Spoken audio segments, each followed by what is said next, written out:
বা এই যে হাফেজ জাইনুল আবেদিন, এখানে এই যে প্রফেসর আজিজুর রহমান না আজিজুল হক, আজিজুর রহমান আমার ছাত্র, আর এই যে ভাই তো আমাদের সিনিয়র ভাই, ছাত্র হিসেবে সিনিয়র ছিলেন, আমরা বড় ভাই হিসেবে অনেক সম্মান করেছি, একসাথে ছিলাম যাত্রাবাড়ি মাদ্রাসায়। হঠাৎ করে এতগুলো পরিচিত মুখ দেখা হয়ে যাবে এটা তো কল্পনা করতে পারি নাই। কি বলে, রেজাউল করিম ভাইকেও থাকার জন্য অনুরোধ করছিলাম, যেহেতু আইসেই পড়ছি যখন, তো দেখা হইলে ভালো হইতো। তো যাক, আলহামদুলিল্লাহ, আল্লাহ আমাদের সবাইকে কবুল করুন, আল্লাহুম্মা আমিন। তো আমরা আহলুল হাদিস, আমরা কোরআন এবং হাদিস মোতাবেক আমাদের সকল কার্যক্রম, ইবাদত, আমল আমরা পরিচালনা করে থাকি, সুন্নাহ মোতাবেক পরিচালনা করে থাকি, তাওহীদের ভিত্তিতে পরিচালনা করে থাকি। সালাত বিশেষভাবে আহলুল হাদিসদের আমল, বৈশিষ্ট্যপূর্ণ আমল, অন্যান্য সকল ধর্মীয় যে দল রয়েছে, দল মত রয়েছে, তাদের থেকে আলাদা করার মতো আমল হলো সালাত। যার জন্য দেখা যায় যে অনেক মসজিদ থাকা সত্ত্বেও এই রাফুল ইয়াদাইন করে সালাত পড়ার জন্য মসজিদ আমরা আলাদা করেছি। জোরে আমিন বলতে পারি, যেন আমরা যেন পায়ে পায়ে লাগিয়ে বুকে হাত বেঁধে সালাত পড়তে পারি। এগুলো খুবই গুরুত্বপূর্ণ সুন্নাত। ইমাম আহমদ বিন হাম্বল রাহিমাহুল্লাহ এগুলোকে খুবই গুরুত্বপূর্ণ সুন্নাহ বলেছেন। বেদাত আর সুন্নাহপন্থীদের মধ্যে এটা একটা আমল, বাহ্যিক পরিচয় যে এরা রাফুল ইয়াদাইন করে সালাত পড়ে। যদিও রাফুল ইয়াদাইনকে আমরা সুন্নাহ মনে করি, ফরজ বা ওয়াজিব মনে করি না, আলহামদুলিল্লাহ। এই জন্য বাংলাদেশে অনেক আহলে হাদিস মসজিদ গড়ে উঠেছে। হানাফি ভাইয়েরা আমাদের বদনাম করে, কি বলে যে এরা মসজিদ আলাদা করে, এরা মসজিদ আলাদা করে ফেলছে, মসজিদ থাকা সত্ত্বেও আলাদা মসজিদ করে, এরা হলো ফিতনাবাজ, এরা হলো সমাজের বিভক্ত সৃষ্টিকারী, সমাজের মধ্যে অনৈক্য সৃষ্টিকারী। কিন্তু আমরা তো সহজেই মসজিদ আলাদা করি না। আমাদের অনেক ইতিহাস আছে, আমাদেরকে অনেক মসজিদ থেকে বহিষ্কার করে দেয়। অনেক মসজিদে আপনারা ইদানিং শোনেন যে এলাকায় সংখ্যালঘু, সেখানে কিন্তু মারপিটও করা হয়, জোরে আমিন বলার জন্য মারপিট করা হয়। রাফুল ইয়াদাইন করলে জোর করে হাত ধরে নামিয়ে দেওয়া হয়, বুকে হাত বাঁধলে নামিয়ে দেওয়া হয়, এইরকম কিন্তু টর্চার করা হয়, এরকম জুলুম করা হয়, বিভিন্ন এলাকায় এটা আছে। আর চরমনায় পীর সাহেব তো তার প্রসিদ্ধ কথা আমরা নেটে দেখেছি, কি যদি কেউ জোরে আমিন বলে তাহলে তাকে ঘাড় ধাক্কা দিয়ে বের করে ফেলে, ঘাড় ধাক্কা দিয়ে বের করে ফেলতে বলা হয়েছে। বসুন্ধরা একটা মসজিদ আছে ঢাকা শহরে, ওখানে গেলে রাফুল ইয়াদাইন করলে অথবা আমিন বললে তাকে মাইর দেওয়া হয়। মুফতি আব্দুর রহমান সাহেব এভাবেই মুসল্লিদেরকে গড়ে তুলেছে, ছাত্রদেরকে গড়ে তুলেছে, মাইর দেওয়া হয়, মারা হয়েছে। এই ধরনের অবস্থা, যার জন্য আমরা সহি আকীদা এবং সহিভাবে সালাত পড়ার জন্য মসজিদ করি, এবং বিভিন্ন এলাকায় নতুন নতুন হচ্ছে এবং মসজিদ ভেঙেও ফেলছে, মসজিদ ভেঙে ফেলা হচ্ছে।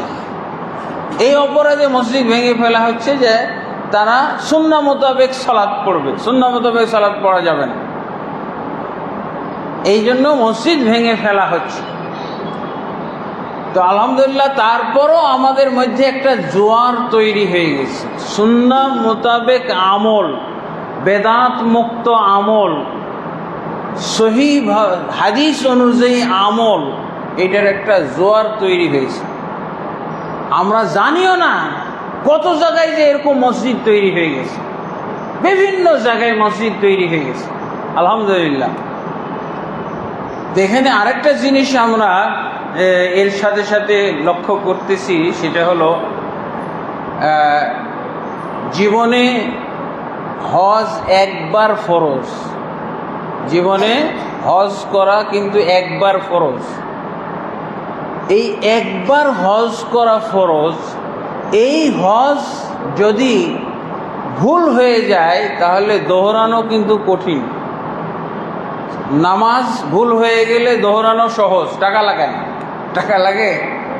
টাকা লাগে না, আমরা সহজেই দোহরায় ফেলে। হানাফিরা তো বিনা কারণে দোহরায় ফেলে। 5 রাকাত নামাজ পড়ে ফেলেছে, ব্যাস সিজদা দিলেই শেষ। তা না করে কি করে অজ্ঞের দল, ওরা পুরা নামাজ আবার দোহরায় পড়ে। 4 রাকাতের সালাত 2 রাকাত পড়ে সালাম ফিরে দিয়েছে, সালাম ফিরার পর মুক্তাদিরা বলছে যে 2 রাকাত নামাজ হয়েছে, আবার গোড়ার থেকে পড়ে। এগুলো হলো অজ্ঞতা, ইমামদের মধ্যে অজ্ঞতা। তো মুক্তাদির মধ্যে অজ্ঞতা তো থাকবেই, থাকা একেবারে অনিবার্য। এসব ক্ষেত্রে সালাত দোহরানোর কোনো নিয়ম নেই, এবং আল্লাহ রাসূল সাল্লাল্লাহু আলাইহি ওয়াসাল্লাম জীবনে সালাত দোহরাননি, বরং ভুল শুধরিয়ে নিয়ে তিনি কি করেছেন? সিজদা দিয়েছেন। তা আমাদের পদে পদে শুধু ভুল দেখা যায়। এই ভুল চর্চা আমরা করব না দেখে আলাদা মসজিদ করেছি সুন্নাহ মোতাবেক, হাদিস মোতাবেক। কিন্তু আমি একটা জিনিস লক্ষ্য করছি যে জীবনে মাত্র একবার হজ ফরজ, অথচ এই ফরজ হজের জন্য আলাদা কোনো সহি আকিদার, সহি মানহাজের আহলে হাদিসদের কোনো এজেন্সি বা কাফেলা করা হয়নি। মসজিদ যেমন আলাদা, এরকম হজের ক্ষেত্রে কাফেলাও আলাদা করতে হবে, এই প্রয়োজনটা এখনও আমরা অনুভব করি না। দেখা যায় যে কি, হজে যেয়ে দেখা যায় যে হানাফিদের সাথে হজ, হানাফি বেদাতীদের সাথে হজ শুরু করে দিচ্ছে, দিয়ে ওখানে মিনাতে পিটাপিটি লেগে যায়। মিনাতে হানাফিরা জোহর, আসর, এশা ওরা কি করবে? পুরা নামাজ পড়বে, অথচ কসর নামাজ পড়তে হবে। আরাফাতের মাঠে জোহর আসর একত্র পড়তে হবে, কসর করে একত্র আউয়াল ওয়াক্তে, জোহরের আউয়াল ওয়াক্তে পড়তে হবে। দেখা যাবে যে হানাফি বেদাতীরা কি করছে? ওয়াক্ত মোতাবেক সুন্নত নামাজ সহ পড়তেছে, জোহরের টাইমে জোহরের নামাজ, আসরের টাইমে আসরের নামাজ পড়তেছে। এগুলো বিশাল গণ্ডগোল। আর এখানে আহলে হাদিসরা, সহি আকীদার ভাইয়েরা আলাদা নামাজ পড়তে চাইলে কখনো সম্ভব হয়, কখনো সম্ভব হয় না। মানে তাদের সংখ্যাগরিষ্ঠতা থাকলে এবং তাদের প্রাধান্য, তারা যদি বেশি হইচই করে তাহলে পারাও যায় না, এরকম অবস্থা। তো আলহামদুলিল্লাহ আমি একটা উদ্যোগ গ্রহণ করছি, বাংলাদেশে একটা এজেন্সি করার স্বতন্ত্র। এখানে বেদাতি নেওয়া হবে না, শুধু সহি আকীদার হাজি নেওয়া হবে, এবং সারা বাংলাদেশ থেকে আমরা যাতে করে এখানে হাজি নেই, এই বেদাত নিয়ে কেসাল না হয়, সুন্নত বহির্ভূত কাজ যাতে করতে না হয়। আমাদের এজেন্সিগুলো, আমাদের হাজিরা যেমন তো হানাফি এজেন্সিতে যাচ্ছে, আমাদের আহলে হাদিস মুআল্লিমগুলো ওই হানাফি এজেন্সির সাথে যাচ্ছে। এটা আমি দুঃখজনকভাবে লক্ষ্য করছি। আর আমি এটা কেন লক্ষ্য করছি? যেহেতু আমি হজের ব্যাপারও সৌদি আরবের ধর্ম মন্ত্রণালয়ের আন্ডারে হজ পর্যবেক্ষক টিমে কাজ করেছি। হজ পর্যবেক্ষক টিমের কাজ কি ছিল? হাজিদের ভুল ভ্রান্তিগুলো দেখা এবং শুধরে দেওয়া। এটা সৌদি সরকারের আন্ডারে আমি এই হজ পর্যবেক্ষক টিমে কাজ করেছি। সেখান থেকে একটা অভিজ্ঞতা এবং একটা জানা হয়েছে। তারপর মসজিদে নববীতেও আমি আলহামদুলিল্লাহ যে রাসূলুল্লাহ সাল্লাল্লাহু আলাইহি ওয়াসাল্লামের কবরের খাদেম, রওজা শরীফ, মসজিদে নববীর যে একটা রওজাতুম মিন রিয়াজিল জান্নাহ, এখানেও আমি ডিউটি করেছি। এখানেও অনেক ধরনের ভুল ভ্রান্তিগুলো করতে দেখা যায় হাজিদেরকে। তো আলহামদুলিল্লাহ মসজিদ তো এক সময় করেছি মসজিদ, কিন্তু এখন তো আর মসজিদ করার আর মাদ্রাসা করার এইগুলো ফান্ড বন্ধ হয়ে গেছে। কুয়েতি সংস্থা থেকে যেটা আমরা পাইতাম, এই যে মসজিদ, এই নারলি মসজিদ করা হয়েছে, আরও বগুড়ার কত মসজিদ করা হয়েছে, সবচেয়ে মসজিদ বেশি উত্তরবঙ্গে করা হয়েছে, বগুড়া, দিনাজপুর এগুলোর মধ্যে। কিন্তু এখন তো মসজিদ মাদ্রাসার ফান্ড নাই, তো দাওয়াতি কাজ তো চলছে। তো দাওয়াতি কাজের মধ্যে এটা একটা দাওয়াতি কাজ। আলহামদুলিল্লাহ আমরা হানাফিদেরকে নিলেও এমন ব্যাপক দাওয়াতি কাজ হজে নিয়ে করি যে এরা সব আহলে হাদিস হয়ে ঘুরে আসে। হানাফি গেলেও তারা যাতে আমাদের সাথে গিয়ে আহলে হাদিস হয়ে ঘুরে আসে। আলহামদুলিল্লাহ আমরা এটাই করি। হানাফি নেই, কিন্তু শর্ত সাপেক্ষে আমাদের কিছু শর্ত আছে, ওই যে ওখানে শর্তগুলো লেখা আছে। শর্ত অনুযায়ী হাজি নেওয়া হবে, সহিভাবে হজ করবে, সুন্নাহ মোতাবেক হজ করবে, এই অঙ্গীকার করায় নিতে হবে। এটা সবাই পছন্দ করতেছে, আলহামদুলিল্লাহ পছন্দ করতেছে। তো এটা একটা খুবই গুরুত্বপূর্ণ দাওয়াত। আর এটা এই সময় যখন আমাদের হজের মৌসুম প্রবেশ করেছে, এখন হজের মৌসুম প্রবেশ করলেও আপনি হজে যাইতে পারবেন না। কারা হজে যাচ্ছে? যারা 1 বছর আগে রেজিস্ট্রেশন করে রেখেছে, ফাইনাল রেজিস্ট্রেশন অক্টোবরে যারা কমপ্লিট করে রেখেছে তারা হজে যাইতে পারতেছে। আর 26-এর হজের যাওয়ার কোনো সুযোগ নাই, 27-এ হজে যাওয়ার সুযোগ আছে। তো আমি এই বার্তাটা আপনাদেরকে দিতে চাই যে আহলে হাদিসের একটা এজেন্সিও হইতে হবে। একটা এজেন্সিতে এখন 2000 হাজি যায়। কয় হাজার? আগে মাত্র 100 যাইতো, 100 হাজি যাইতো, আর এখন একটা লাইসেন্সে 2000 হাজি যায়। এই 2000 যদি হাজিকে যদি আমি দাওয়াতি সেবা দিয়ে এক বেদাতিকে যদি আমরা সুন্নতি বানিয়ে নিয়ে আসতে পারি, সহি আকীদার বানিয়ে নিয়ে আসতে পারি, এটা তো বিরাট একটা কাজ। আর আমার সাথে আমি দেখেছি আলহামদুলিল্লাহ, হানাফি গেছে কিন্তু আহলে হাদিস হয়ে ঘুরে আসছে। প্রতিদিন তাকে দার্স দেওয়া হয়, প্রতিদিন তালিম দেওয়া হয়, প্রতিদিন সহি আকীদা, সহি হাদিস অনুযায়ী আমল, বেদাত কি বেদাত আমাদের দেশের মানুষরা করে, হ্যাঁ, সব বেদাতের ব্যাপারে তাদেরকে দলিল ভিত্তিক বোঝানো হয়। আলহামদুলিল্লাহ এরা মক্কাতে গিয়ে সহি আকীদা হয়ে, আর তারপরে বাস্তবে দেখে আমরা আহলে হাদিসরা যেভাবে নামাজ পড়ি বাংলাদেশে, এই নামাজটা তো তারা সৌদি আরবে দেখে। খালি একটু স্মরণ করায় দেখো যে এই সৌদি আরবে মক্কা মদিনায় কিভাবে নামাজ হচ্ছে, এই নামাজ সঠিক না আমাদের বাংলাদেশেরটা সঠিক, খালি এতটুকু ধরিয়ে দিলেই হবে। তারা নিজেরাই স্বীকার করে অবশ্যই এখানকার নামাজ সঠিক হবে, কারণ বাংলাদেশ থেকে তো এখানে ইসলাম আসে নাই, এখান থেকে ইসলাম বাংলাদেশে গেছে, তো এখানকার ইসলাম অবশ্যই সঠিক হবে। সহজে তারা মানে, সহজে তাদেরকে পরিবর্তন করা যায়, সহজে তাদেরকে আহলে হাদিস তৈরি করা যায়, সহজে তারা সহি মানহাজ বুঝে ফেলে, বেদাত ত্যাগ করে।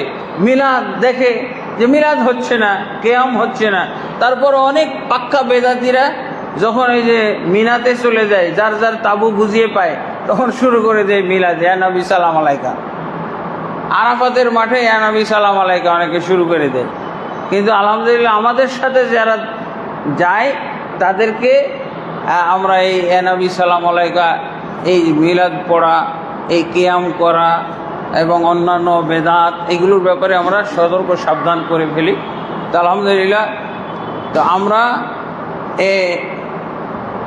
এটা একটা দাওয়াতি একটা প্রোগ্রাম হাতে নিয়েছি, দাওয়াতি প্রোগ্রাম হাতে নিয়েছি, এবং এটা খুবই সফল কাজ হয়।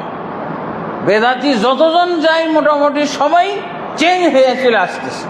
এখন যদি 2000 হাজি আমি নিয়ে যেতে পারি, এই 2000কে যদি পরিবর্তন করে নিয়ে আসতে পারি, এরকম আরও কিছু আহলে হাদিস এজেন্সি তারাও যদি এরকম 2000 হাজি নিয়ে যদি চেঞ্জ করে নিয়ে আসে, তাহলে তো হজও করলো, আর এই যে আহলে হাদিসদের আহলে হাদিস সংখ্যাও বাড়লো।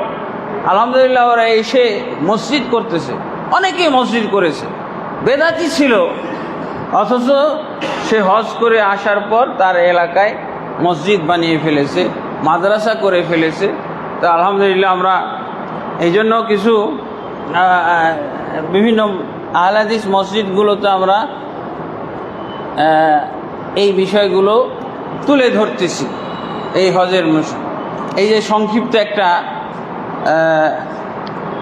আমি তো প্রথম দিকে যখন কুয়েতি সংস্থা বন্ধ হয়ে গেল, কুয়েতি সংস্থা বন্ধ হয়েছে কোন সনে বলেন তো? 2006 বন্ধ হয়েছে। আমি ছিলাম এই যে জৈনুল আবেদিন, এরা সব আমার আন্ডারে, আব্দুর রাজাক বিন ইউসুফ, এরা সব আমার আন্ডারে চাকরি করত। আব্দুর রাজাক বিন ইউসুফ এরাও আমার কাছ থেকে প্রশিক্ষণ নিয়েছে, ট্রেনিং।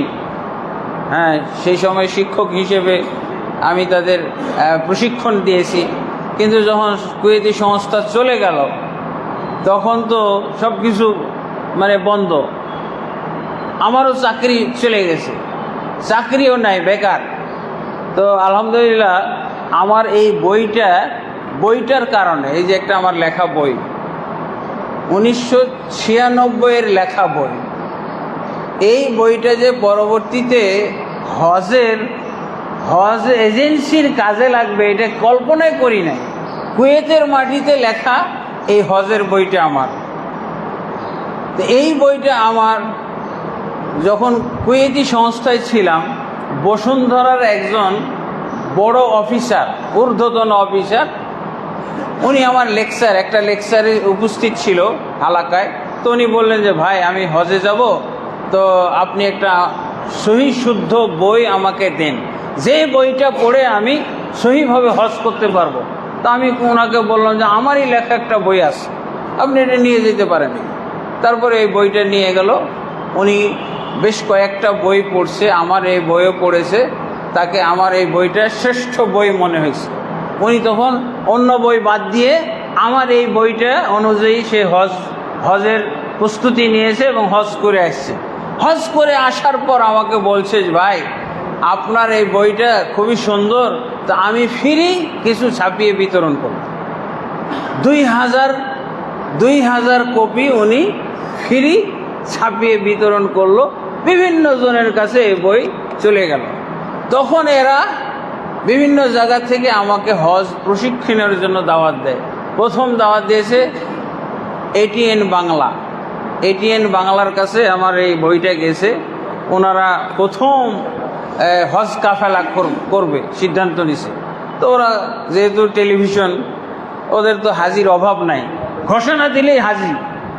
তো ওনারাও কয়েকটা বই সংগ্রহ করেছে কয়েকজন রাইটারের। তা আমার এই বইটা তাদের কাছেও শ্রেষ্ঠ বই মনে হয়েছে। পরে এটিএন বাংলা থেকে আমাকে তারা যোগাযোগ করছে যে ভাই আপনার বই একটা পাইলাম, বইটা তো আমাদের সবচেয়ে ভালো মনে হচ্ছে।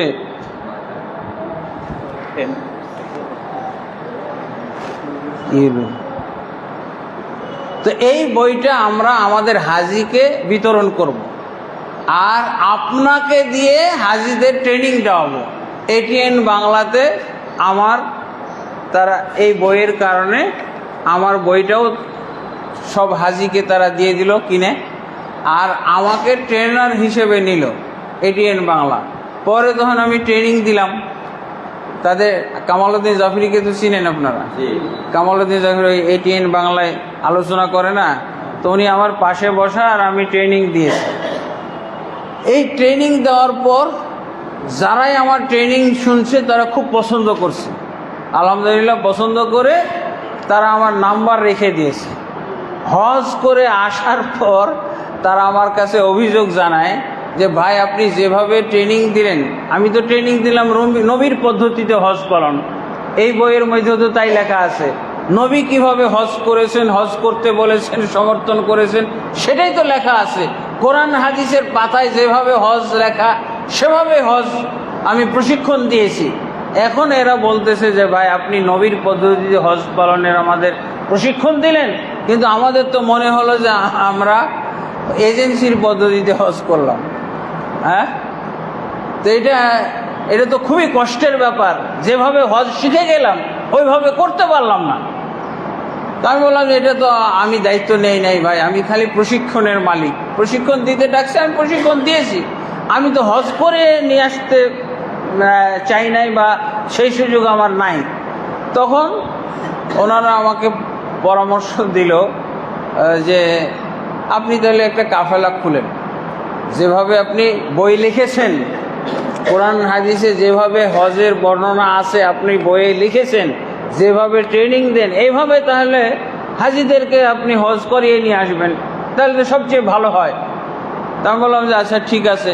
তো প্রথম 10-17 জনের একটা টিম রেডি হইল, তারা কি করবে, হজ দোহরাবে। হজ দোহরানোর টিম, যে আগে 3-4 বার হজ করেছি, সব তারা ডাক্তার, ইঞ্জিনিয়ার। গ্রামের হাজি কি হজ দোহরাইতে পারবে নাকি? যতই ভুল হোক, ভুল হয়েছে তো হয়েছে, আর করার কিছু নাই। তো ওরা যেহেতু ডাক্তার, ইঞ্জিনিয়ার, মেরিন ইঞ্জিনিয়ার, যিনি আমাকে প্রস্তাবটা দিল উনি একজন মেরিন ইঞ্জিনিয়ার, 12 লক্ষ টাকা বেতন পায়। তো উনি বললেন যে আমরা হজ দোহরাইতে চাই, তো আমরা আপনাকে নিয়ে যাব হজে, আমরা খরচ দিয়ে নিয়ে যাব, ফাইনাল একটা হজ করব, আর যেন হজ না করতে হয়। তো বলছি ঠিক আছে আপনারা। তো এটাই প্রথম আমি বাংলাদেশ থেকে হজ করার সুযোগ পাইলাম। এর আগে তো হজ করেছি 4 বার, মিডল ইস্টে থাকতে, মদিনা ইউনিভার্সিটির ছাত্র থাকতে, কুয়েতে থাকতে করেছি হজ, 4 বার হজ করেছি, কিন্তু বাংলাদেশ থেকে ওনারাই ব্যবস্থা করে দিল। ওইখানে গিয়ে এবার এই অভিযোগগুলোর সত্যতা পাইলাম। এই যে হাজিরা এসে বলছে আপনি যেভাবে ট্রেনিং দিচ্ছেন এভাবে হজ করতে পারলাম না, খুবই কষ্ট আমাদের। তা আমি বাস্তবে গিয়েও দেখলাম যে অনেক ভুল ভাল সহ হজ করাচ্ছে, সুন্নতের কোনো বালাই নেই, সুন্নতের কোনো বালাই নেই। তখন আমি এই ভুলগুলোকে নোট করলাম, ভুলগুলো, যেসব ভুলগুলো করে হাজিরা, করানো হয়, কিছু ভুল আছে এজেন্সি করায়, আপনাকে বাধ্য করবে, আর কিছু ভুল হাজি নিজে করে, অজ্ঞতাবশত নিজে করে। তো এই দুই ধরনের ভুল করে থাকবে। যেমন কিছু ভুল আছে যেগুলো এজেন্সি করায়, এই ভুলের কারণে কিন্তু 100% হজ বাতিল। কোনটা ভুল? আলহামদুলিল্লাহ এই ভুলগুলো আমি নোট করেছি। এই যে লিফলেটটার মধ্যে পাবেন 34টা মতো ভুল, হজ উমরা করতে গিয়ে 34টা মতো ভুল আমি নোট করছি। আরও আছে, এগুলো নমুনা স্বরূপ। ইদানিং একটা বড় ভুল চলতেছে, এটা আমার এই লিফলেটে নাই। 34টা, এটা দিয়ে 35টা হওয়ার কথা। কোনটা ভুল জানেন? বর্তমান যুগে যেটা ভুল চলছে, যে হজের রেট বেড়ে গেছে তাই এখন উমরা করবে। আচ্ছা, হজ হলো ফরজ, উমরা হলো নফল। আচ্ছা, হজ বাদ দিয়ে যদি উমরা করে, তো ফরজের বিকল্প নফল যদি পালন করে, এতে কোনো লাভ আছে? তাহলে এই উমরা করলেও তো গুনাহ। ফরজের বিকল্প হিসেবে যে নফল পালন করা হবে, এই উমরা তো নেকির উমরা না, এটা তো গুনার উমরা হবে। এই উমরা বেদাত। খেয়াল করেছেন আপনারা? এখন কিন্তু ওই যে হজের কোটা খালি থাকছে, আর মক্কা মদিনায় উমরা যাত্রী উপচে পড়া ভিড়, জায়গাই হয় না।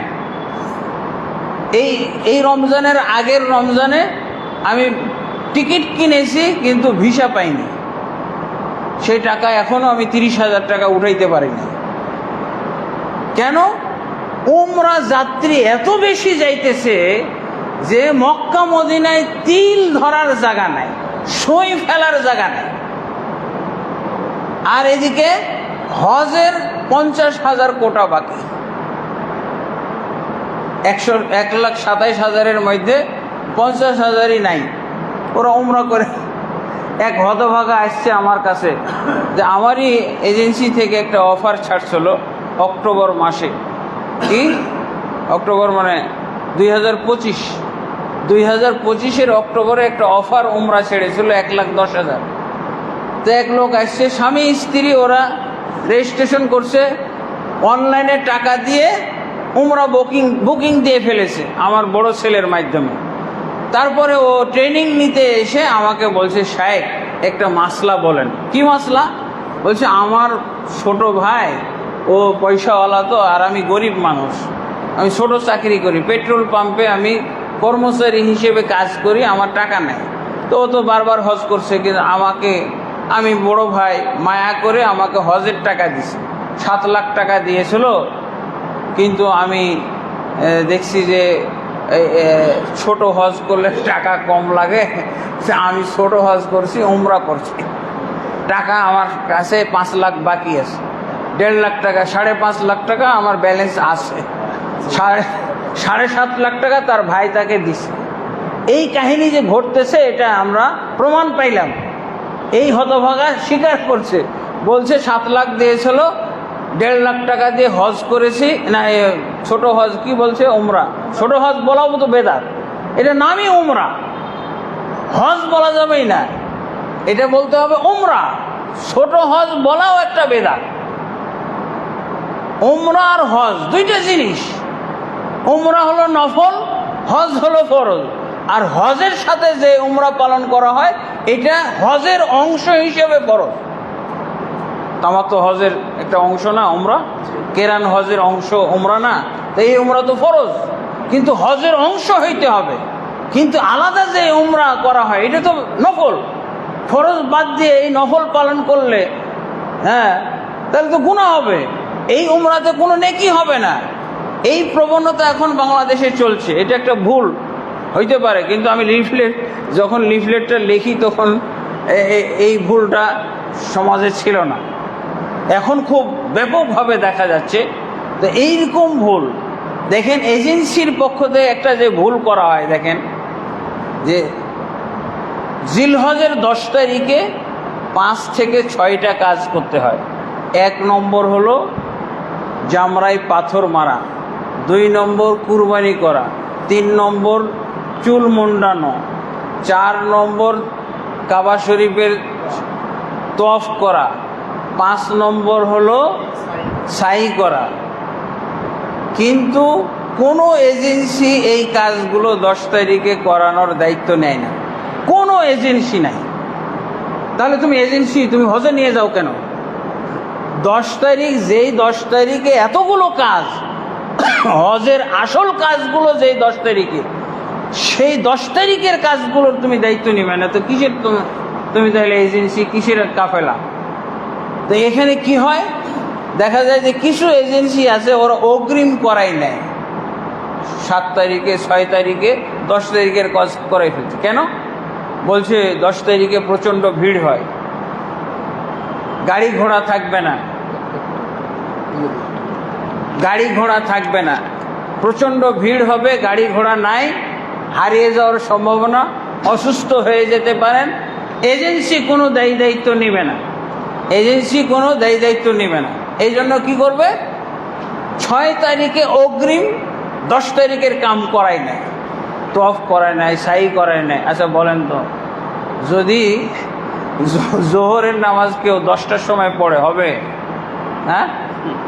জোহরের নামাজ কখনো কখনো কারণবশত আমরা আসরের টাইমে পড়ি, হয়ে যাওয়ার সম্ভাবনা, কিন্তু 10টায় পড়লে তো জোহর হবে না, একজন শিশুও বলবে বাতিল।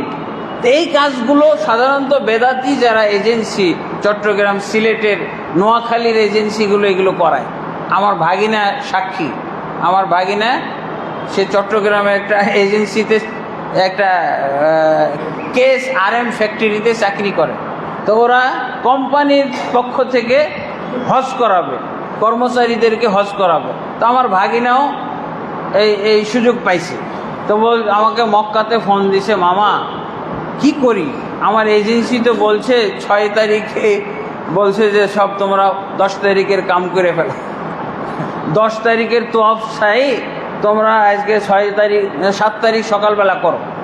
300 জন হাজি, 299 জন চলে গেছে, আমি একাই হতভাগা পড়ে আছি। এখন মামা আপনার সাথে যদি আমাকে নেন তাহলে আমি যাব, কিন্তু আমি তো আপনার বই পড়েছি যেগুলো 10 তারিখের কাজ, 10 তারিখের কাজ 7 তারিখে করার জন্য নিয়ে সবাইকে পাঠিয়ে দিয়েছে, আমি কিন্তু যাই নাই। এখন আপনার সাথে আমাকে নেবেন কি না? আমি বললাম যে আইসা পড়ো। একজনের সমস্যা হবে না, তোমাকে আমি হজ করাই দেবো, আলহামদুলিল্লাহ। তো এইরকমভাবে এত মানে হজের ক্ষেত্রে হজবরল অবস্থা, এত মানে 100%। কিন্তু আবার এই ধরনের এজেন্সিরাই হাজি পাই বেশি। কেন? যে ওই এজেন্সির মালিক খুব দরদি, হাজি দরদি।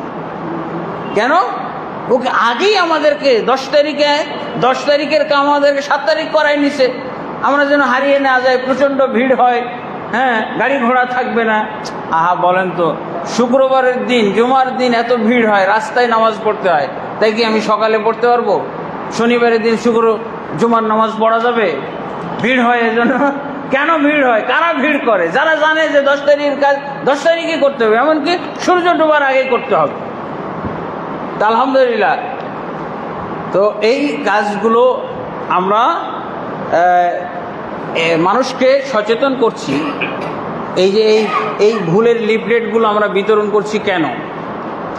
সারা 1,27,000 হাজি সব তো আমরা নিয়ে যেতে পারবো না। এখন যাতে যে কোনো হাজি যে এজেন্সির মাধ্যমে যাক, যেন ভুল বলতে পারে যে ভাই এই ভুলগুলো যেন আপনারা আমাদের না করান। এই অঙ্গীকারটা তো করাইতে পারবেন আপনি যে এজেন্সির সাথে যান। তা আপনার কাছে একটা রেকর্ড থাকলো কি কি ভুল করানো হয়, এই ভুলগুলো যাতে না করায়, এই মর্মে আপনারা তাদের কাছ থেকে একটা অঙ্গীকার নিতে পারবেন না, প্রেশার দিতে পারবেন না যে ভাই এই ভুলগুলোর কোনো একটা করাবেন না। তা আলহামদুলিল্লাহ, আজকে আমি আপনাদের মাঝে এই হজ বিষয়ে, হজের মৌসুম শুরু হয়েছে, একটা সচেতনতা সৃষ্টির জন্য আলোচনাটা করলাম। আরেকটা বিষয় হলো, আমার সাথে এইরকম এই যে 3-4 বার আগে হজ করেছে, একবারও সুন্নাহ মোতাবেক হজ করতে পারে না। আব্দুর রাজ্জাক বিন ইউসুফকে তো চিনেন? হ্যাঁ, কে চিনে না তাকে? এই আব্দুর রাজ্জাক বিন ইউসুফও এই পর্যন্ত সুন্নাহ মোতাবেক কোনো এজেন্সির সাথে হজ করতে পারে না। সে আমার কাছে দুঃখ প্রকাশ করছে যে একবার আপনার সাথে আমার যাইতেই হবে। তো যে আগামী শুক্রবার 10 তারিখে একটা হজ ট্রেনিং আছে আমাদের ঢাকায়, এটাতেও প্রধান আলোচক আছে, তার সব ক্ষোভ ঝাড়বে। এজেন্সিরা কি ধরনের হজ পালন করায় এই বিষয়ে একটা আলোচনাও করবে। এবং আলহামদুলিল্লাহ আমার সম্পর্কে সে জেনেছে, সে সরজমিনে দেখেওছে যে আমি সুন্নাহ মোতাবেক হজ পালন করাই। আর 3-4 বার সে ভুলভাল হজ করার পর একজন ধনাঢ্য ব্যক্তি, সে 2023-এ হজে গেছিল। 2023-এ হজে যাওয়ার পর এক এজেন্সি তার কাছে অঙ্গীকার করছে যে না, ওই ধনাঢ্য ব্যক্তির আমার সাথে হজে যাওয়ার ইচ্ছা, পাসপোর্টটা নিয়ে টেবিলে রাখছে, আমাকে পাসপোর্টটা আমার কাছে পাঠাবে, হজে যাবে। আর এক এজেন্সির মালিক তার টেবিলের কাছে এসে বলছে, ভাই পাসপোর্ট কি, হজে যাবেন নাকি? বলছে হ্যাঁ, হজে যাবো। তো বলছে যে আমি তো হজে নিয়ে যাবো, দেন পাসপোর্ট নেন। জোর করে পাসপোর্ট নিয়ে চলে গেছে।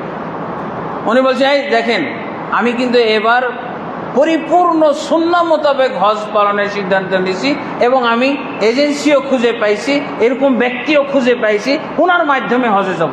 বলছি কি বলেন? আমি তো আপনাকে যেভাবে হজ করতে চান ওইভাবেই করাবো। বলছে করাবেন? অদা অঙ্গীকার করছে, অদা অঙ্গীকার করে বেচারা নিয়ে গেছে। একজনের 14-15 লাখ টাকা করে নিছে। ওই যে ভিআইপি পয়সাওয়ালা এজেন্সি, ক্লিনিকের মালিক, তো ওনাকে নিয়ে গেছে। এখন মক্কায় যাওয়ার পর সেই এজেন্সির মালিক বলছে, ভাই আমি অপারক, আমাকে মাফ করে দেন, আমি আপনাকে সুন্নাহ পালন করাইতে পারবো। সুন্নাহ বলতে কি?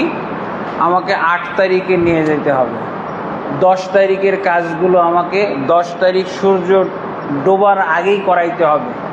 এগুলো বলছে, ভাই আমাদের সব হাজি 7 তারিখে যাচ্ছে, আপনাকেও যাইতে হবে।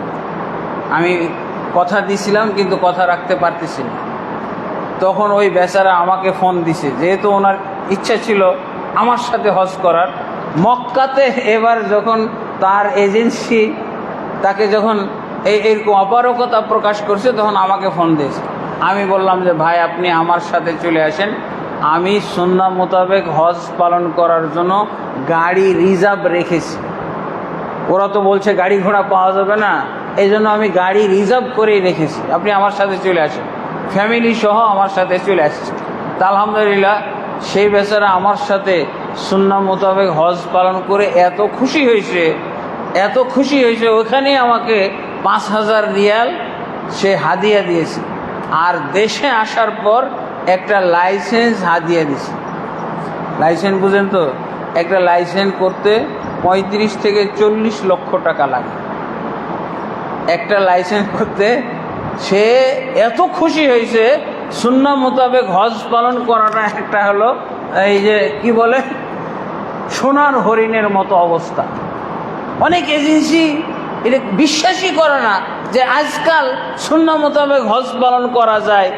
আপনি সুন্নাহ মোতাবেক হজ কাকে বলে এই লিফলেটটা পড়লে বুঝতে পারবেন, এই লিফলেটটা পড়লেই বুঝতে পারবেন আলহামদুলিল্লাহ। তো উনি এখন তো দেখা যায় যে উনি এই হজ লাইসেন্সটা হাদিয়া দিয়ে একটা আমার উপরে বোঝা চাপাই দিছে। এখন আমার ডিউটি হয়ে গেছে মানুষকে সুন্নাহ মোতাবেক হজ পালন করা। এই লাইসেন্সের ঘটনা হলো কি, লাইসেন্সের মালিক উনি মারা গেছে, ওনার হলো ঘনিষ্ঠ বন্ধু।